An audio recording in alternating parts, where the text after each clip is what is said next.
अपना दबदबा बनाए रखते हैं ताकि मजबूत और सेहतमंद जानवर का वंश आगे बढ़ता रहे।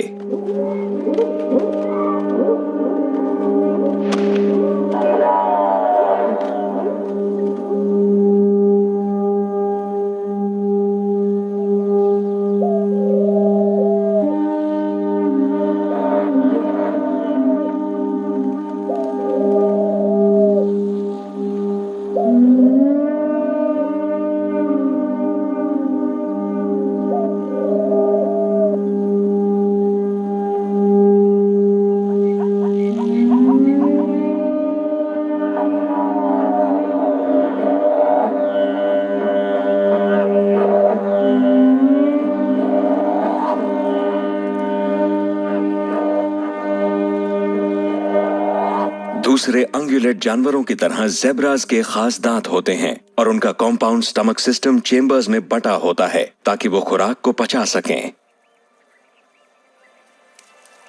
जिस चारागाह में वो चरते हैं वो सूरज की रोशनी को जैव पदार्थों में बदल देते हैं, जिन्हें पेड़ पौधे खाने वाले जानवर अपनी मांसपेशियों के प्रोटीन में इस्तेमाल करते हैं, और यही मांसपेशियां मांसाहारी शिकारियों का आहार हैं।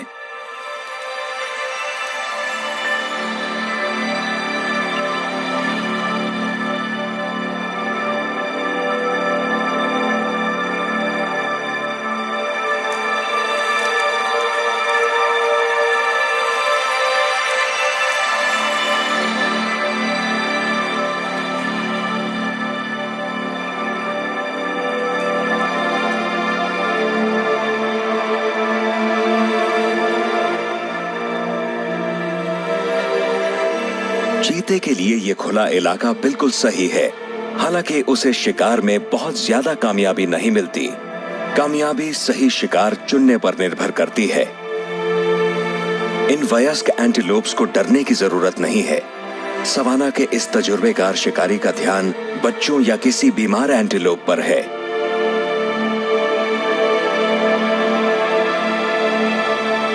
बड़ी शिकारी बिल्लियां बिना वजह जोखिम नहीं उठाती और न ही ऐसे शिकारी का पीछा करने में ऊर्जा खर्च करती हैं जहां वो खुद जख्मी हो सकें।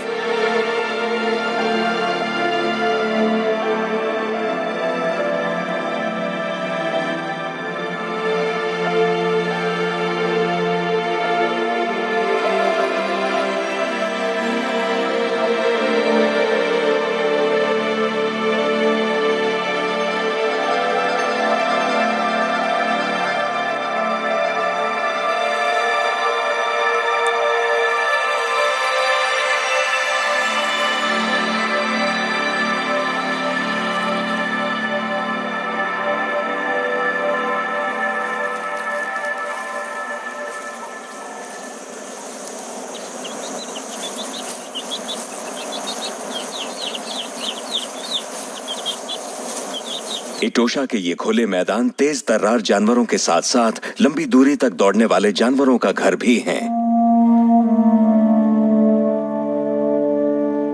1,00,000 वर्ग किलोमीटर में झाड़ियों और सवाना घास के फैले हुए इस जंगल में कई सॉल्ट लेक्स हैं जो अब खत्म हो चुकी हैं, लेकिन कभी वो एक बहुत बड़ी लेक का हिस्सा थीं, जिसे यहाँ एक जमाने में बहने वाली कुनैने नदी बनाती थी। 16,000 साल पहले टेक्टोनिक प्लेट्स में आए बदलाव की वजह से अटलांटिक महासागर की तरफ बहने वाली नदी का रास्ता बदल गया और पानी यहां से खत्म हो गया, और रिवर बेसिन के सूखने के बाद 10 करोड़ साल से जमा हो रहे मिनरल्स की परतें उभर कर सामने आ गईं।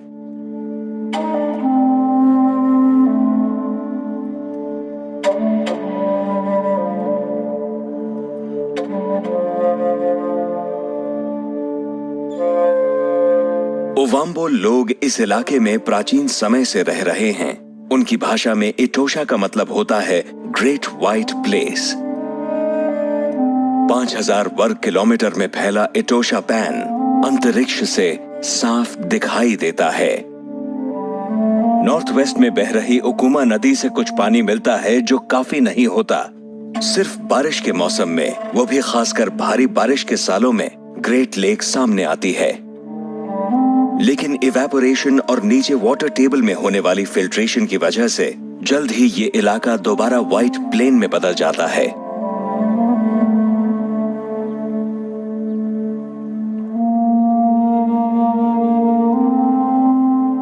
हालांकि ये इलाका बंजर दिखाई देता है, लेकिन यहाँ पर ऐसी चीजें मौजूद हैं जो जिंदगी जीने के लिए जरूरी हैं। बहुत से जानवर यहाँ की जमीन से सॉल्ट और मिनरल्स प्राप्त करते हैं। ये मिनरल्स उन्हें खाना पचाने में मदद करने के साथ साथ इन सख्त हालात में भी उनमें पानी की कमी नहीं होने देते।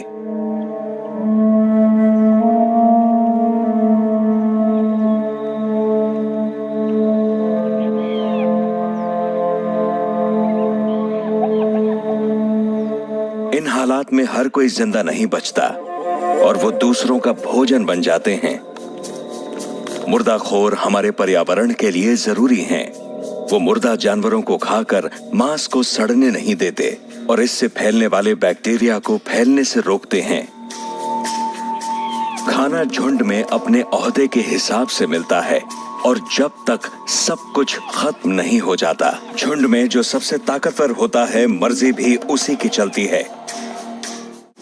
खतरनाक हाइनाज हर हालत में अपने खाने की रक्षा करते हैं, चाहे फिर उन्हें शेरों के झुंड का मुकाबला क्यों न करना पड़े। वो बड़ी सावधानी से बड़े शिकारियों पर नजर बनाए रखते हैं।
इटोशा में रहने वाला एक लायन परिवार मोपाने पेड़ की छाया में दिन के सबसे गर्म हिस्से के गुजरने का इंतजार कर रहा है।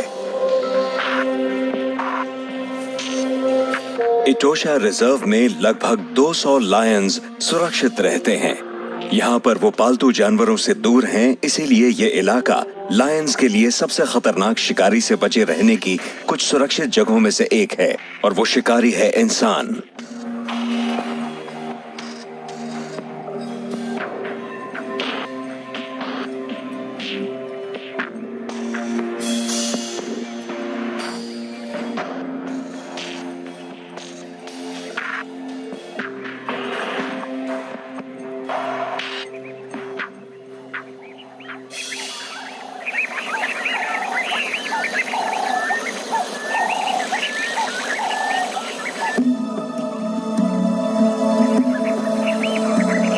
लंबे सूखे मौसम में ग्रेट प्लेन के साउथ में कई छोटे छोटे तालाब रह जाते हैं जिन्हें चश्मों से पानी मिलता है। सूखे इलाकों से अभ्यस्त पक्षियों की कई प्रजातियां ऐसे पानी के पोखरों पर आती हैं, जैसे ये सैंड ग्राउस का झुंड।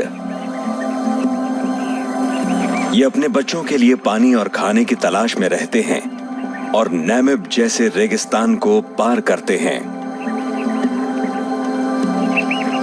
वो हमेशा सही समय पर पहुंचते हैं। जब वो अच्छी तरह पानी पी लेते हैं तो अपने अब्सॉर्बेंट पेक्टोरल पंखों को पानी में डुबोते हैं ताकि अपने घोंसले तक इस खुश्क रेगिस्तान में पानी ले जा सकें।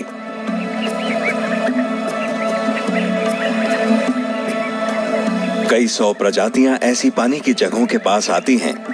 वो अपने लंबे सफर के दौरान या अपने लंबे सफर के बाद अपनी प्यास बुझाने यहां पर आती हैं।